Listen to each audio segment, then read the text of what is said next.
प्रवीण तोगड़िया का सरकार से सवाल। राष्ट्रीय बजरंग दल का सीधा सवाल, देश के मुद्दों पर कब होगा ध्यान।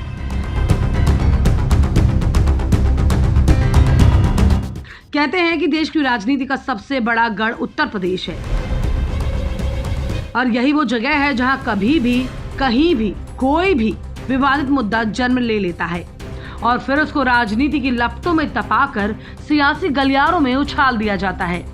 फिर शुरू होती है बयानबाजी या यूं कहें कि फिर चलती है राजनीतिक दलीलें और फिर इस सियासत का असर दिखता है पूरे देश में। जी हाँ, आजकल ऐसा ही एक मामला सुर्खियों में बना हुआ है जिस पर नेताओं की ओर से जमकर बयानबाजी की जा रही है। मुद्दा है कि अंतर्राष्ट्रीय हिंदू परिषद राष्ट्रीय बजरंग दल के राष्ट्रीय अध्यक्ष प्रवीण तोगड़िया गाजीपुर पहुंचे, जहां उनसे पत्रकारों की ओर से रामचरितमानस के प्रतियां जलाने पर सवाल किया गया।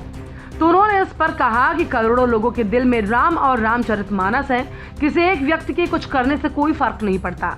वो अपनी पब्लिसिटी के लिए कर रहे हैं, उनकी पब्लिसिटी को बढ़ाने का काम कोई ना करे। साथ ही अपनी बातों में कटाक्ष के साथ इस दौरान मीडिया से बातचीत करते हुए प्रवीण तोगड़िया ने ये भी कहा कि जैसे भगवान राम को सुंदर मंदिर घर मिला है, ऐसे करोड़ों हिंदुओं को सुंदर घर, बच्चों को शिक्षा, स्वास्थ्य, रोजगार और किसानों को फसल के दाम मिले। मंदिर बन रहा है, अब जैसे भगवान राम को सुंदर मंदिर घर मिला, ऐसे करोड़ों हिंदुओं को सुंदर घर, बच्चों को शिक्षा, स्वास्थ्य, रोजगार और किसानों को फसल के दाम मिले। उनका नाम है हिंदू ही आगे। इस काम में हम पूरे देश में लगे। अब बात देश में चल रहे असल मुद्दों की हो रही थी, जो इस समय के प्रभावी मुद्दे यानी कि जनसंख्या नियंत्रण पर बोलते हुए उन्होंने कहा कि जनसंख्या नियंत्रण कानून को बनाकर और संतुलन को नहीं रोका गया तो जो 450 सालों के बाद राम मंदिर बन रहा है वो भी 50 साल के बाद खतरे में पड़ जाएगा। पत्रकारों की ओर से जब कहा गया कि योगी सरकार का बुलडोजर नीति को शांति का प्रतीक माना जा रहा है, इस पर उन्होंने कहा कि मैं तलवार को भी शांति का प्रतीक मानता हूं और आर्मी के हाथ में मिसाइल है उसे भी मैं शांति का प्रतीक मानता हूं, क्योंकि आर्मी के हाथों में तलवार और मिसाइल है तभी युद्ध करेगा।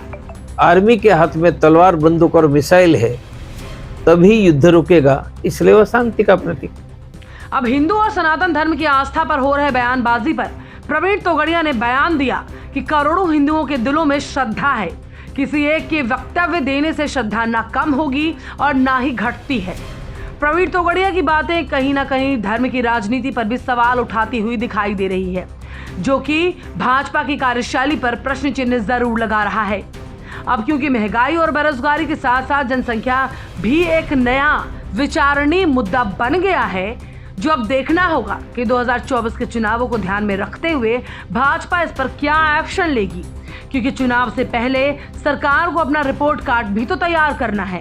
फिलहाल तो प्रवीण तोगड़िया के बयान आगे कितने बयानों को जन्म देते हैं, ये भी देखना मजेदार होगा। द कंटाप न्यूज की रिपोर्ट।